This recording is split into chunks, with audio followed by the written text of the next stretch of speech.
नमस्कार बच्चों, स्वागत है आप सभी का अपने चैनल ज्ञान ऑर्बिट में। बच्चों, आज के इस क्लास में हम लोग हिस्ट्री यानी इतिहास का जो पहला चैप्टर है यूरोप में राष्ट्रवाद, इसका सब्जेक्टिव क्वेश्चन लेकर आ गए हैं। यह चैप्टर बाबू बहुत ही इंपॉर्टेंट है आपके एग्जाम के लिए और इससे सब्जेक्टिव क्वेश्चन बहुत ज्यादा आता है, तो इसीलिए आप लोग इस चैप्टर को लास्ट तक जरूर देखिएगा। इसमें आपका पूरा सब्जेक्टिव क्वेश्चन करवा देंगे और जो जो इंपॉर्टेंट है सब्जेक्टिव क्वेश्चन सब इस वीडियो में करवा देंगे, इसीलिए वीडियो को अंत तक देखिएगा और चैनल को सब्सक्राइब करके जरूर जुड़ जाइएगा। तो चलिए क्लास को स्टार्ट करते हैं। पहला क्वेश्चन देखिए और इसको अच्छे से समझिए कि राष्ट्रवाद क्या है। यह बाबू बहुत ही इंपॉर्टेंट क्वेश्चन है आपके एग्जाम की दृष्टि से।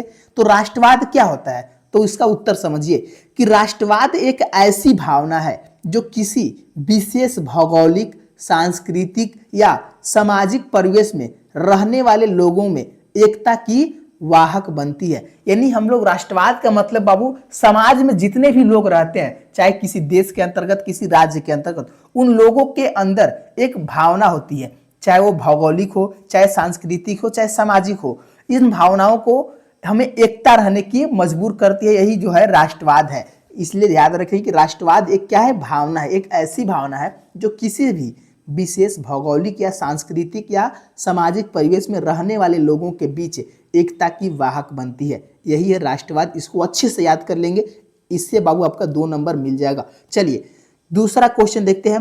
कह रहा है कि 1830 की जुलाई क्रांति का फ्रांस पर क्या प्रभाव पड़ा था। ये भी इंपॉर्टेंट क्वेश्चन है। जितने भी लाएंगे क्वेश्चन हम आपको कराएंगे, सब वायरल क्वेश्चन है और इंपॉर्टेंट क्वेश्चन है, तो इसलिए अच्छे से याद कर लेंगे और इसको नोट भी कर लीजिए, यानी फेयर भी बना लीजिएगा। चलिए तो उत्तर समझिए कि 1830 की जुलाई क्रांति के परिणाम स्वरूप फ्रांस में निरंकुश राजशाही का स्थान संवैधानिक गणतंत्र ने ले लिया था।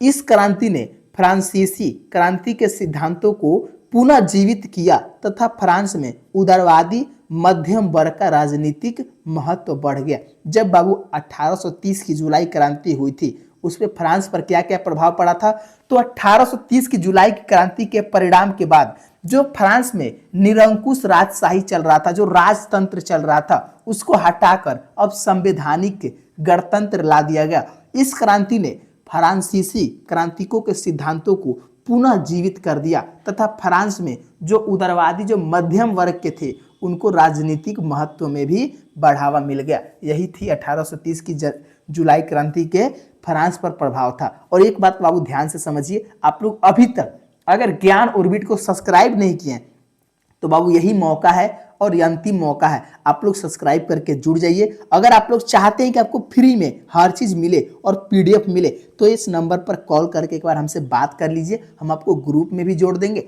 और हर चीज आपको फ्री की व्यवस्था कर देंगे। तो आप लोग बिल्कुल घबराइएगा नहीं, कॉल करके बात कर सकते हैं। चलिए अब अगले क्वेश्चन की ओर चलते हैं। और देखिए बाबू, इतना कुछ करने के बाद आप लोग वीडियो को लाइक जरूर कर दीजिएगा, क्योंकि अगर आप लोग वीडियो को लाइक नहीं करेंगे ना, तो ये ज़्यादा से ज़्यादा बच्चों तक वीडियो नहीं पहुंच पाएगी, तो इसलिए आप लोग लाइक जरूर कर देंगे। तो बताइए, तो तीसरा क्वेश्चन क्या कह रहा है कि 1830 और 1848 की क्रांति की सामान्य व्यवस्थाएं क्या क्या थी। जो 1830 और जो 1848 की जो क्रांति हुआ था ना बाबू, उसमें जो सामान्य व्यवस्था थी वो क्या थी, चलिए अच्छे से समझते हैं।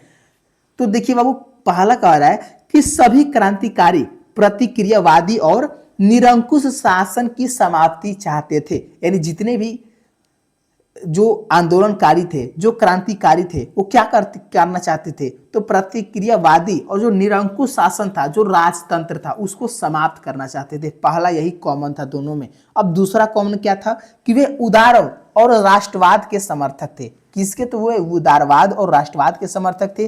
तीसरा कॉमन क्या था, यानी समानता क्या था, तो वे वैधानिक शासन की मांग कर रहे थे। यानी जो संविधान जैसे कानून होता है उसको मांग कर रहे थे, यानी वैधानिक शासन की मांग कर रहे थे। चौथा है कि दोनों क्रांतियों की एक मुख्य विशेषता यह भी थी कि स्वतंत्रता और नागरिक अधिकारों की सुरक्षा मुख्य मुद्दा था। यही बाबू 4 जो था उनकी समानता थी, और भी समानता थी, लेकिन ये मुख्य समानता थी। इसको आप लोग अच्छे से याद कर लेंगे। इसमें से आप 3 भी लिख दीजिएगा ना, तो आपको नंबर अच्छे से मिल जाएगा। तो चलिए अब अगले क्वेश्चन की ओर चलते हैं, चौथा क्वेश्चन। और एक बार कमेंट में लिखिए कि आपको अच्छे से समझ में आ रहा है कि नहीं क्वेश्चन। जितने भी सब्जेक्टिव हम आप लोगों को बता रहे हैं, आप इसको अच्छे से पा रहे हैं कि नहीं। अगर नहीं समझ पा रहे हैं बाबू तो कमेंट में लिखिए, हम और भी अच्छे से समझाएंगे आप लोगों को। चलिए, मेरी पूरी कोशिश रहेगी आप लोगों को एकदम अच्छे से समझाने की। चलिए, तो चौथा क्वेश्चन कह रहा है कि बिस्मार्क के कार्य की चर्चा करें। तो जो बिस्मार्क के कार्य है ना, वो कौन कौन है, इसकी हम लोग चर्चा आज करेंगे। तो देखिए, जर्मनी के एकीकरण में बिस्मार्क की महत्वपूर्ण भूमिका थी। किसके एकीकरण में? तो जर्मनी के एकीकरण में। तो जर्मनी के एकीकरण में बिस्मार्क की महत्वपूर्ण भूमिका थी। वह विख्यात राष्ट्रवादी और कूटनीतिज्ञ थे। फ्रैंकफर्ट संसद में उसने भाग लिया। वे रूस और फ्रांस में राजदूत भी रहे और 1862 में वह प्रसा का चांसलर बन गए। सर्वप्रथम बिस्मार्क ने प्रसा की आर्थिक और सैनिक शक्ति सुदृढ़ की, यानी बढ़ावा दिया, और तत्पश्चात उन्हें डेनमार्क, ऑस्ट्रिया तथा फ्रांस को पराजित कर जर्मनी का एकीकरण भी किया। तो जर्मनी का एकीकरण किसने किया था? तो बिस्मार्क ने किया था। यह ऑब्जेक्टिव में 1 नंबर का क्वेश्चन आता है, इसको आप लोग अच्छे से याद कर लेंगे। उम्मीद करते हैं कि आप लोग समझ गए होंगे। चलिए, अगले क्वेश्चन की ओर चलते हैं। 5वां क्वेश्चन करे कि लौह एवं रक्त की नीति क्या थी। ये भी बहुत ही इंपॉर्टेंट क्वेश्चन है बाबू। तो लौह एवं रक्त की नीति का प्रतिपादन बिस्मार्क ने किया था। किसने किया था? तो बिस्मार्क ने किया था। इस नीति के अनुसार सैन्य शक्ति की सहायता से पूरे जर्मन प्रदेश में, यानी पूरे जर्मनी में एकीकरण करना था। क्या करना था? एकीकरण करना था, यानी सबको एकजुट करना था। यही था बाबू लौह एवं रक्त की नीति। इसको आप अच्छे से याद कर लेंगे और इसको नोट जरूर कर लीजिएगा। चलिए, 6वां क्वेश्चन कह रहा है कि मेटरनिक कौन था और यूरोपीय इतिहास में वह क्यों विख्यात है। तो मेटरनिक कौन था बाबू? तो मेटरनिक ऑस्ट्रिया का चांसलर था। वह घोर प्रतिक्रियावादी, क्रांति के संदेशों का कट्टर विरोध एवं पुरातन व्यवस्था बनाए रखने का समर्थक था। उसने जिस प्रकार की व्यवस्था यूरोप में स्थापित की थी उसे मेटरनिक व्यवस्था कहा जाता था। अपनी इसी व्यवस्था के कारण वह यूरोपीय इतिहास में विख्यात है। तो मेटरनिक व्यवस्था कौन थी? तो मेटरनिक जो था ना, ऑस्ट्रिया का चांसलर था और वह घोर प्रतिक्रियावादी और क्रांति के संदेशों का कट्टर विरोध एवं पुरातन व्यवस्था बनाए रखना चाहता था। पुरातन व्यवस्था कहने का मतलब क्या है? यहाँ राजतंत्र, यानी वे अपना शासन बनाए रखना चाहता था। जो पहले से व्यवस्था चली आ रही थी उसी व्यवस्था को चलाना चाहता था। वो प्रतिक्रियावादी और उदारवादी इसके कट्टर विरोधी था, यानी वो क्रांतिकारी नहीं लाना चाहता था। वो नहीं चाहता था कि संविधान आए, वे सोचता था राजतंत्र ही रहे। उसने जिस प्रकार की जो व्यवस्था यूरोप में स्थापित की थी उसे मेटरनिक व्यवस्था कहा जाता था। अपनी इसी व्यवस्था के कारण वह यूरोप के इतिहास में विख्यात है। इसको अच्छे से समझ के आप लोग लिख लीजिएगा और इसको याद कर लीजिएगा। चलिए, 7वां क्वेश्चन कर रहा है मेटरनिक युग क्या है। देखिए बाबू, मेटरनिक जो था ना, वो ऑस्ट्रिया का क्या था? चांसलर था। और वियना कांग्रेस के द्वारा यूरोप में नेपोलियन युग का अंत हुआ और मेटरनिक युग की शुरुआत हुई। मेटरनिक घोर प्रतिक्रियावादी तथा राष्ट्रवाद एवं गणतंत्र का विरोधी था। 1848 की क्रांति के द्वारा मेटरनिक युग की भी समाप्ति हो गई। यानी जो मेटरनिक था ना बाबू, वो राष्ट्रवाद नहीं चाहता था, वो गणतंत्र का विरोधी था।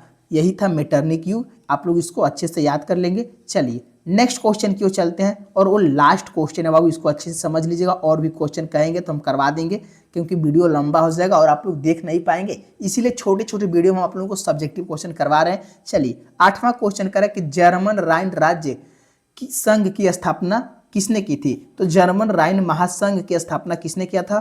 तो यह ऑब्जेक्टिव में भी आता है और सब्जेक्टिव में भी आता है। तो जर्मन राइन महासंघ की स्थापना जो था नेपोलियन ने किया था। किसने किया था? नेपोलियन ने। इसको आप लोग याद कर लेंगे। और देखिए, अब फिर से एक बार आप लोग से बोल रहे हैं, अगर आप लोग ज्ञान ऑर्बिट को अभी तक अगर सब्सक्राइब नहीं किए हैं तो आप जल्दी से करके जुड़ जाइए, क्योंकि लास्ट मौका है आप लोगों को एग्जाम के लिए। और अभी तक अगर आप लोग PDF नहीं ले पा रहे हैं तो आप लोग PDF इस नंबर पर मैसेज या कॉल करके ले सकते हैं, नहीं तो व्हाट्सएप पर मैसेज भी कर दीजिएगा ना, तो हम आपको ग्रुप में जोड़ देंगे।